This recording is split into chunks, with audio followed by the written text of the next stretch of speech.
Tourist के गाड़ियों के धुएं से ही ग्लेशियर्स पिघल रहे हैं। कल को उद्योग के धुओं से यहाँ के पानी का क्या होगा जब तक सरकार लद्दाख पर ध्यान न दे। उथल पुथल हो रहा है मगर हमारी मेन स्ट्रीम मीडिया जरा भी चर्चा नहीं कर रही है। मेरी आपसे विनती है कि आप एक मीडिया बने। Sonam Wangchuk, a scientist, educator, and the man who inspired the character of Phunsukh Wangru in the Bollywood blockbuster Three Idiots, is fasting unto death in Leh.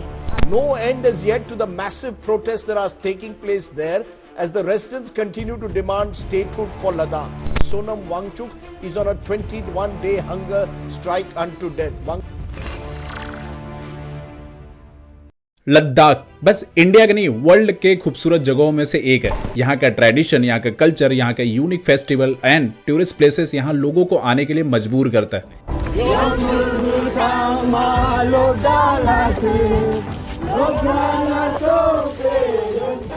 यहाँ की कुल आबादी 3 लाख है, जिसमें से 90% लोग ट्राइबल लोग हैं। कुछ सालों से लद्दाख के लोग प्रोटेस्ट कर रहे हैं। 2023 में स्टार्ट हुआ ये प्रोटेस्ट आजकल दिन पे दिन बढ़ता जा रहा है। हजारों लोग लद्दाख के रोड पे आके इंडियन गवर्नमेंट के खिलाफ प्रोटेस्ट कर रहे हैं।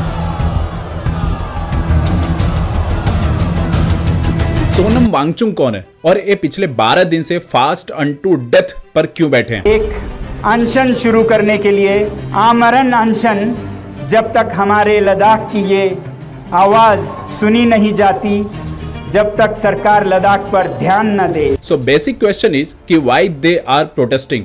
आखिर लद्दाख के लोगों की प्रॉब्लम क्या है? आखिर वो इंडियन गवर्नमेंट से क्या चाहते हैं?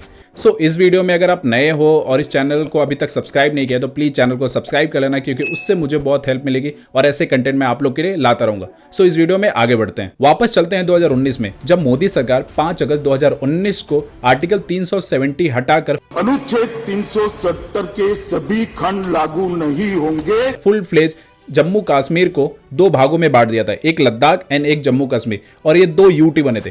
UT union territory. Union territory भी 2 तरह के होते हैं, एक जिसके पास अपना खुद का स्टेट लेजिस्लेटिव असेंबली होता है और एक जो डायरेक्टली सेंट्रली एडमिनिस्ट्रेटर करता है। तो जम्मू एंड कश्मीर को अपना खुद का लेजिस्लेटिव असेंबली मिला, उनको इलेक्ट करने के लिए रिप्रेजेंटेटिव, उनको पावर मिला, और जिससे सेंटर के साथ कुछ पावर वो भी शेयर करते हैं और कुछ इंपॉर्टेंट डिसीजन अपनी स्टेट के लिए ले सकते हैं। बट लद्दाख के लिए ऐसा नहीं है, वो डायरेक्ट सेंट्रल उसको एडमिनिस्ट्रेटर करता है और उसके पास अपना खुद का लेजिस्लेटिव असेंबली नहीं है। लद्दाख के लोग बहुत खुश थे और उनको ये लग रहा था कि अब आगे जो भी कमिटी बनेगी पॉलिसी मेकिंग को लेकर या डिसीजन मेकिंग को लेकर, अब उनके रिप्रेजेंटेटिव उसमें भाग लेंगे और सरकार उनको पूरा कोऑपरेट करेगी और उनको हर एक पार्ट में इन्वॉल्व करने का मौका देगी। इन 2019 बीजेपी लोकसभा इलेक्शन के पहले अपना मैनिफेस्टो जारी करता है और बताता है कि अगर उनकी सरकार सेंट्रल में बनती है तो लद्दाख को एक फुल फ्लेज स्टेट का दर्जा और 6 शेड्यूल में इनको शामिल किया जाएगा। संसदीय चुनाव में नंबर 1, नंबर 2, नंबर 3 पर रखा है declaration of Ladakh under 6 schedule of Indian constitution,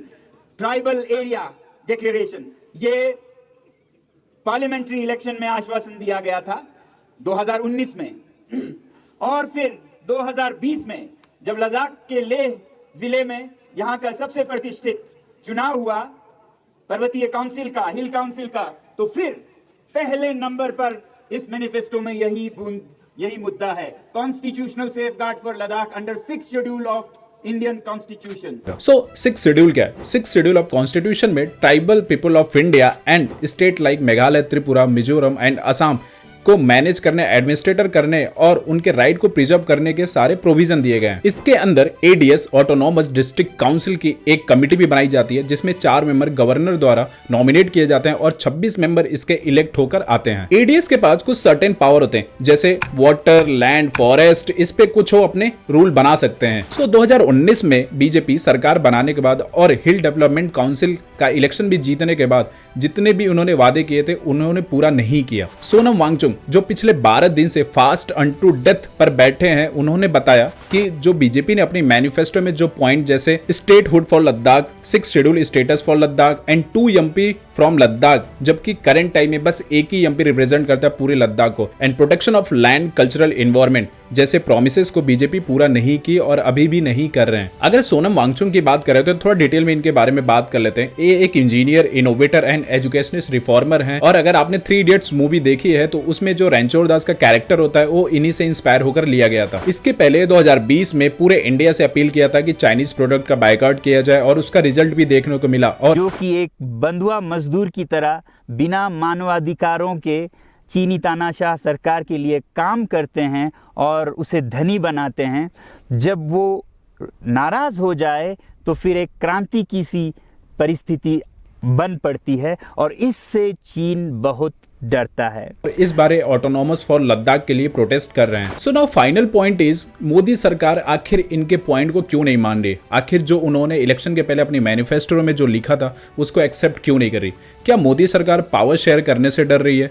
क्या वो ऐसा सोच रही है कि स्टेटहुड देने से और 6th शेड्यूल ऑफ कॉन्स्टिट्यूशन में इसको शामिल करने से इनके पास पावर नहीं रहेगा और सारे पावर इसके पास चला जाएगा? एज ए इंडियन हम लोग को ये बात समझना पड़ेगा कि लद्दाख के लोग, लद्दाख का कल्चर, लद्दाख का इन्वायरमेंट जितना उनके लिए इंपॉर्टेंट है उतना हम लोग के लिए भी इंपॉर्टेंट है। सो इस वीडियो को आप ज्यादा से ज्यादा लोग के पास शेयर करें ताकि उनके पास रियल मैसेज जा पाए कि मोदी सरकार क्या डिसीजन ले रही है एंड लद्दाख के लोग रियल क्या प्रॉब्लम फेस कर रहे हैं। और अगर आपको वीडियो अच्छा लगा हो तो please like, comment, share, subscribe जरूर करें ताकि मैं आप लोग के लिए ऐसे ही कंटेंट कुछ अच्छा लेकर आऊं। सो आप अपने point of view comment section में मुझे बता सकते हैं। तब तक के लिए जय हिंद।